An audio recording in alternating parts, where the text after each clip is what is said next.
मित्रों नमस्कार। आपका स्वागत है और आज भी हम कुछ महत्वपूर्ण खबरों पर चर्चा करते हैं। जैसे आपको पता है कि राहुल गांधी को गुजरात हाई कोर्ट से झटका लगा है। अब राहुल गांधी के पास सुप्रीम कोर्ट जाने के अलावा और कोई चारा नहीं बचा है। इससे थोड़ा समझना जरूरी है कि ये जो मामला चल रहा था, ये राहुल गांधी ने जो 2 साल की सज़ा मिली है उसको सस्पेंड करने के लिए कोर्ट में अपील की थी। जो सज़ा हुई है उसके खिलाफ अपील ये हो चुकी है और अपील में ये अपील नेचुरली पहले सेशन कोर्ट में होती है और उसके बाद फिर हाई कोर्ट में होती है। लेकिन ये जो सस्पेंड उनकी जो सज़ा है 2 साल की सज़ा है, अगर उसको सस्पेंड कर दिया जाता है क्योंकि अपील हो गई है, तो सामान्य तौर पर यही होता है कि अगर आपने अपील की है तो सज़ा सस्पेंड हो जाती है। जैसे कि लक्षद्वीप के जो सांसद हैं मोहम्मद, इनको 10 साल की सज़ा हुई थी और केरल हाई कोर्ट ने जब इनकी सज़ा को स्थगित कर दिया क्योंकि इन्होंने अपील कर दी है, तो फिर इनको लोकसभा सदस्यता इनकी बच गई। अब राहुल गांधी को तभी उनकी लोकसभा सदस्यता बहाल होगी जब इनकी सज़ा को सस्पेंड किया जाएगा। तो इनकी सज़ा को सस्पेंड नहीं हुआ। जब ये पहले सेशन कोर्ट में गए उन्होंने मना किया, फिर ये हाई कोर्ट में आए, हाई कोर्ट ने भी अब मना कर दिया, अब ये सुप्रीम कोर्ट में जाएंगे। इसको लेके बड़ा दिन भर आज चर्चा का विषय रहा। जब हाई कोर्ट का निर्णय आया तो भाजपा ने स्वागत किया। भाजपा ने कहा कि ये बिल्कुल सही निर्णय है और चूँकि इसमें हाई कोर्ट ने जो टिप्पणी की है, कहा कि ये सीरियल ऑफेंडर है, यानी ये बार बार अपराध कर रहे हैं, बार बार ये गलत बयानी कर रहे हैं, लोगों की जो मान हानि कर रहे हैं। इस पर सावरकर के पोते इन्होंने भी मानहानि का मुकदमा किया हुआ है और आरएसएस ने भी मानहानि का मुकदमा किया हुआ है। तो अब इसमें जो इशू बन रहा है, इशू ये है कि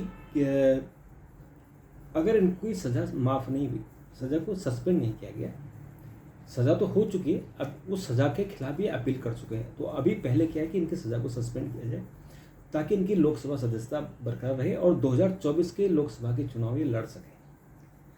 तो अगर इनको सज़ा इनकी सस्पेंड हुई तो ये लोकसभा के चुनाव नहीं लड़ पाएंगे और सदस्यता तो इनकी चली ही गई है। वो एक ही शर्त पर वापस आ सकती है कि इनके पहले सज़ा इनको वो सस्पेंड हो और उसके बाद फिर ये अपील में ये बरी हो जाए। तो जिस तरह से कोर्टों का रवैया है, जो कोर्टों ने जो मेरिट्स देखे, जो जैसे कोर्टों का कहना है कि ये सीरियल ऑफेंडर हैं, तो उस हिसाब से नहीं लगता कि इनको राहत मिलने वाली है। अब सुप्रीम कोर्ट में देखते हैं कि वहाँ क्या होता है। सुप्रीम कोर्ट में हो सकता है इनको राहत मिल जाए, इनकी सज़ा को सस्पेंड कर दिया जाए, लेकिन जब मामला जाएगा कोर्ट में, इनकी जो सज़ा है उसको ख़त्म करने के लिए, तो तब उसमें क्या रुख लेता है कोर्ट, तब देखने वाली बात होगी। मित्रों, दूसरा आज राजस्थान को लेकर खबर है। जो आगामी 4 राज्यों के चुनाव हैं, उन चुनाव में आज बीजेपी ने 4 प्रदेश के जो चुनाव प्रभारी हैं उनकी नियुक्ति की है। भूपेंद्र यादव को मध्य प्रदेश का, ओम माथुर को छत्तीसगढ़ का, प्रहलाद जोशी को राजस्थान का और प्रकाश जावड़ेकर को तेलंगाना का प्रभारी बनाया। और बीजेपी और या कांग्रेस में भी ये चलन है कि जब चुनाव होते हैं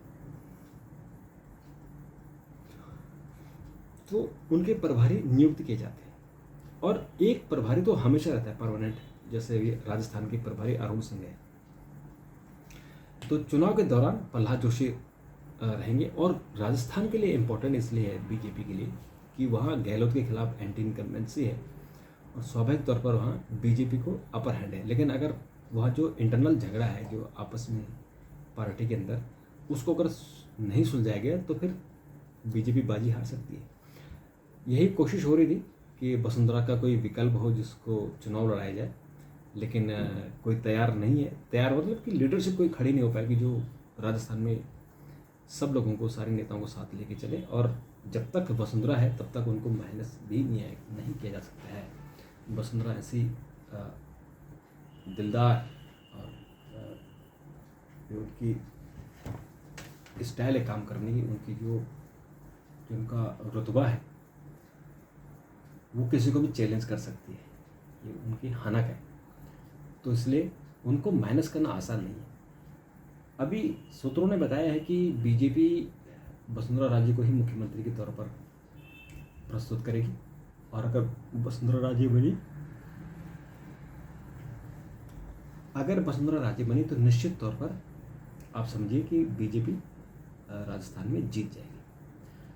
ओम माथुर को छत्तीसगढ़ भेजा गया। छत्तीसगढ़ इस वक्त भूपेश बघेल अच्छा काम कर रहे हैं और ऐसा लग रहा है कि भूपेश बघेल रिपीट करेंगे, लेकिन बीजेपी ने कमर कसी। आज प्रधानमंत्री की वहाँ एक जनसभा थी, सरकारी कार्यक्रम भी था और जनसभा भी थी। तो प्रधानमंत्री ने आज बहुत बड़ा आरोप लगाया कि शराब घोटाले में भूपेंद्र बघेल सरकार इन्वॉल्व है।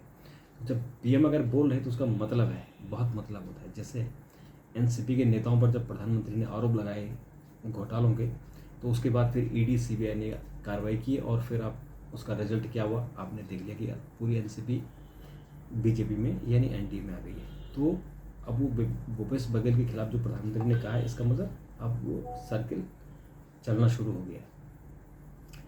तो छत्तीसगढ़ में ओम माथुर बहुत ही सक्षम और मजबूत संगठन कार्यकर्ता है, ये निकालेंगे वहाँ। और मध्य प्रदेश में भूपेंद्र यादव को दिया गया। भूपेंद्र यादव भी संगठन के आदमी और कई चुनाव जिता चुके हैं बीजेपी को, तो इनके जाने से भी निश्चित तौर पर शिवराज सिंह चौहान को फायदा होगा। और प्रकाश जावड़ेकर को तेलंगाना भेजा गया है। तो तेलंगाना में इससे पहले अभी कुछ दिन पहले ही बीजेपी ने जी किशन रेड्डी जो कैबिनेट मंत्री हैं उनको प्रदेश अध्यक्ष बनाया है। तो ये कम्बिनेशन अच्छा रहेगा कि दोनों ही कैबिनेट में यहाँ साथी दे। अभी प्रकाश जावड़ेकर ने इस्तीफा दे दिया, लेकिन सीनियरिटी में प्रकाश जावड़ेकर आगे आते हैं तो निश्चित तौर पर बीजेपी को यहाँ फायदा होने वाला है। मित्रों, ब्रजभूषण शरण सिंह को 18 जुलाई को कोर्ट में तलब किया गया और ये जो मामला है, ये जो एक नाबालिग लड़की है, जब उसने विड्रॉ किया अपना केस तो उस मामले में सुनवाई के लिए है। और इसके अलावा मतलब जो सिसोदिया और अन्य लोगों की 52 करोड़ रुपए की संपत्ति जब्त हुई है। ईडी ने शराब घोटाले में जो आबकारी नीति दिल्ली सरकार ने बनाई थी उसके सिलसिले में मनीष सिसोदिया जेल में बंद हैं फरवरी से, और उससे पहले सत्येंद्र जैन बंद है। तो अब इसमें धन शोधन के मामले में करीबन 7 करोड़ 29 लाख रुपए मूल्य की कुल अचल संपत्तियां कुर्क करने के आदेश दिए हैं। और इसमें जो इनकी कुछ है, जैसे आरोपी इसमें राजेश जोशी है, मनोज सिसोदिया है, उसकी 2 संपत्तियां हैं, और ऐसे ही ब्रिंडिगो सेल्स प्राइवेट लिमिटेड है, और एक और कंपनी उसकी 44 करोड़ की संपत्ति है। तो इस तरह से ईडी ने 52 करोड़ रुपए की परिसंपत्तियां जब्त की हैं। मित्रों, पश्चिम बंगाल में अभी चुनाव होने वाले हैं और उन चुनाव में भाजपा कार्यकर्ताओं और एनसीपी जो तृणमूल कांग्रेस के कार्यकर्ताओं के बीच भयानक युद्ध चल रहा है। वहाँ बम फोड़े जा रहे हैं और आज वहाँ एक कार्यकर्ता को, कांग्रेस के कार्यकर्ता को पीट कर उसकी हत्या कर दी है। तो वहाँ बड़ा, जब से निगम चुनाव की घोषणा हुई है तब से वहाँ अफरा तफरी मची हुई है और इस तरह से लोगों का जीना मुश्किल हो गया है। और इससे पहले भी आपने विधानसभा चुनाव देखा होगा, लोकसभा चुनाव देखा होगा, किस तरह से तृणमूल कांग्रेस के कार्यकर्ता वहाँ खून खराबा कर रहे हैं। और सवाल ये, बीजेपी वाले भी सवाल करेंगे प्रधानमंत्री नरेंद्र मोदी क्यों नहीं ममता बनर्जी के खिलाफ एक्शन ले रहे हैं। तो अभी तो ममता बनर्जी को जवाब देना है। मित्रों, अगर आपको याद हो, कल मध्य प्रदेश में एक बिगड़ैल लड़के ने एक आदिवासी लड़के के चेहरे पर पेशाब किया था और उसके बाद से फिर मुख्यमंत्री शिवराज सिंह चौहान ने उसके पिता का हाथ पाँव धोए थे, पाँव धो के, और अपने जो उनसे माफ़ी मांगी थी।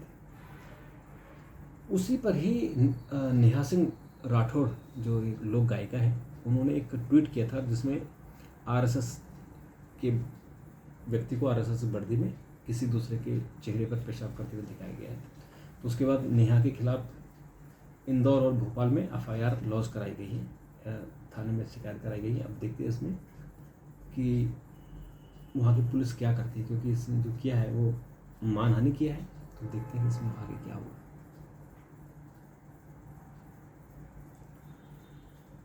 और मित्रों, इसके अलावा प्रधानमंत्री कल राजस्थान और तेलंगाना जाएंगे, और उसके बाद